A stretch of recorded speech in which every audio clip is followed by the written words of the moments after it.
Hello out there in the VC. Record Hunter here. Cheers. In today's video, I am going to do the 365-day contest by Christian of the CGC vinyl. And basically what he's doing here is giving away a $40 Amazon gift card. And what he wants you to do is do 3 different genres. One genre of 3, one of 6, and one of 5. They got to be completely different genres, and they got to be completely different artists. And he's trying to get to his 800 subs. And I said I thought that was a pretty cool idea. I don't even care that much about winning the contest, as much as I just think it's a pretty cool idea. And I said it sounds like fun, and I'm going to try to participate with this. So my first genre I'm going to pick is I'm doing stuff a little bit different than everything I usually show, like the punk, the metal stuff. This is going to be a little different. So the first genre I'm going to do is horror soundtracks. So the 3 soundtracks I'm going to show today is Goblin, Suspiria from 1977. This is a reissue, but Suspiria is a Prague band who does soundtracks mainly for Italian horror movies, but they also did one for George Romero. They did the second zombie movie. I think he might have even done the third, but I know they did the second one, the Dawn of the Dead. But this is usually do movies for Dario Argento, and they still perform. And if you get lucky enough to come see them, if they come to your town, they will play usually they'll play Suspiria. Okay, the next record I have is Psycho 2. Saw this one at the theater. Now, I thought Anthony Perkins was weird in the first movie, but he's really, really creepy in the second one. I also saw the third one, but I really loved the second movie just because of how quirky and odd he is in this movie. And then the third of the 365 is Ghoulies. This is in my top 10 horror movies of all time. It's on pink vinyl. It also comes with a 7-inch. Like, the whole thing is a score, except the 7-inch is an actual song, or 2 songs. It is a gatefold, but I never opened up the gatefold because I kind of like how they put these stickers on here with the to look like an old VHS. Okay, now the second genre I'm going to pick is garage rock. Let's start with the Sonics. Here are the Sonics.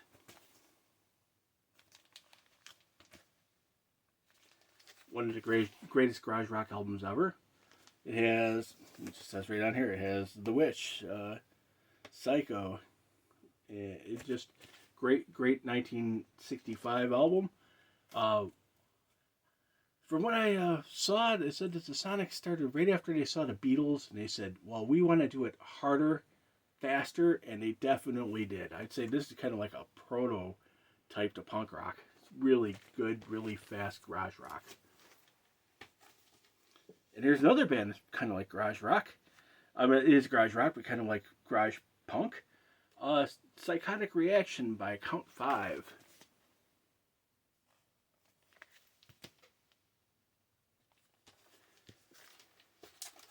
Okay, now the next record I'm going to show is The Seeds.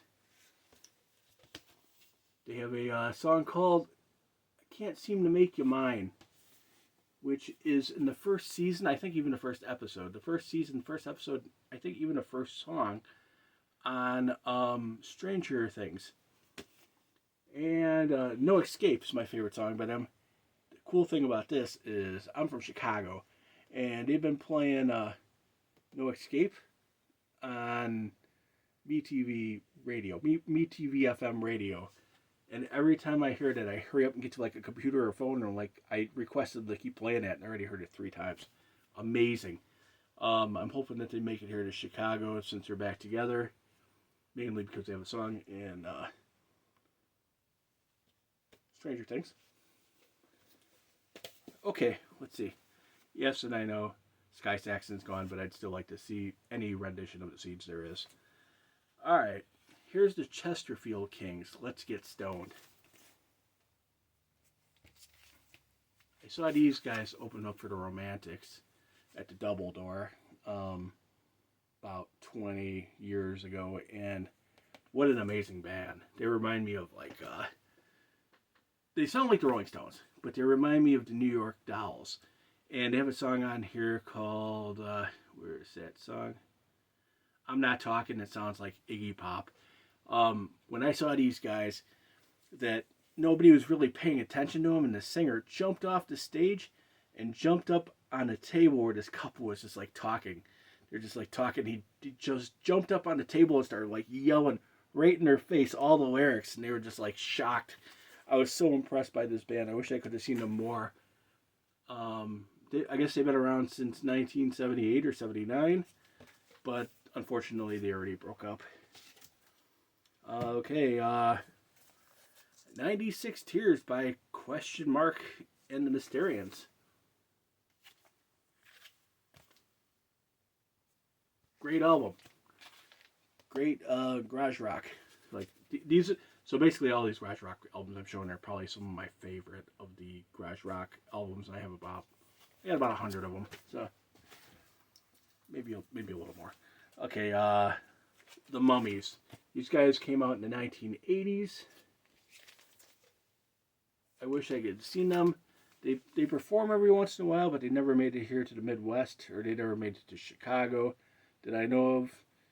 And this is like kind of like a what do they call it? A bucket list band I'd like to see. Even though they broke up, but every once in a while they get back together. It's a really, really cool band. They have a song called Stronger Than Dirt. It's probably my favorite song by them. Great band. Okay, so that's the 6 albums of garage rock. So now I got to show 5 records. Can I do this? Should I do this? I'm going to do something right now that nobody in the VC has shown. I'm sure people have it in their collection, but I looked all over online. I have not yet seen anybody show any of these records. Do I dare show these? Alright, I'm going to show 5 polka records. You heard me. Polka records. Please don't unsubscribe. Alright, here's No Beer in Heaven by the Whoopi John Orchestra.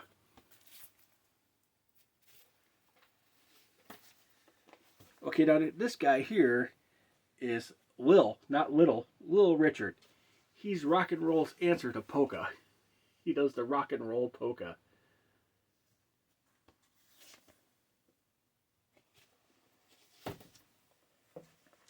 Okay, this is probably the newest polka record I have. This is Lenny Grumuka and the Chicago Push with 12-pack of polka.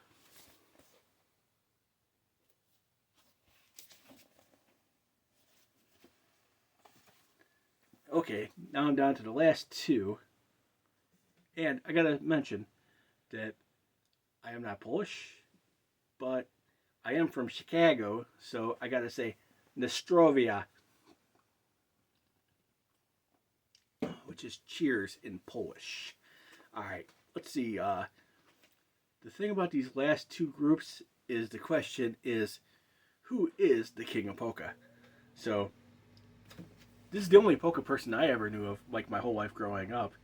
And forever I thought he was related to Weird Al, and it is Frank Yankovic.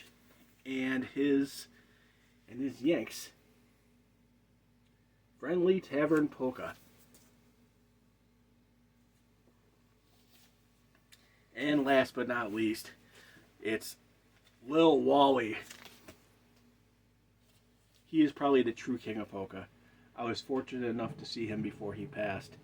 I didn't see many. Actually, I think I saw the Lenny Grummet band and Little Wally were the only two polka concerts I ever went to when I was growing up in Chicago. That all my friends that were Polish, their family was really into polka, so like being into punk rock and metal and stuff, they wanted to keep the farthest away from it. But my buddy like let me go by his family's one day, and they had a banquet hall of some sort, and I had a good, all kinds of people were dancing. I had a good time. They fed me beers all night. Cheers to that. And I kind of found a little bit of love for polka because of that. And then the last polka band I ever saw was Lil Wally, and there's a picture out there of me of Lil Wally, wherever he is, but he's the true polka king. He passed away many years ago, and they played with the band called the Polkaholics, which is a polka punk band, which is amazing. Anybody could dig that. Not everybody's going to have, it's not going to be everybody's cup of tea, but everybody could probably dig the Polkaholics. You should check them out. Well, cheers from the Record Hunter, and I'll catch you on the next video.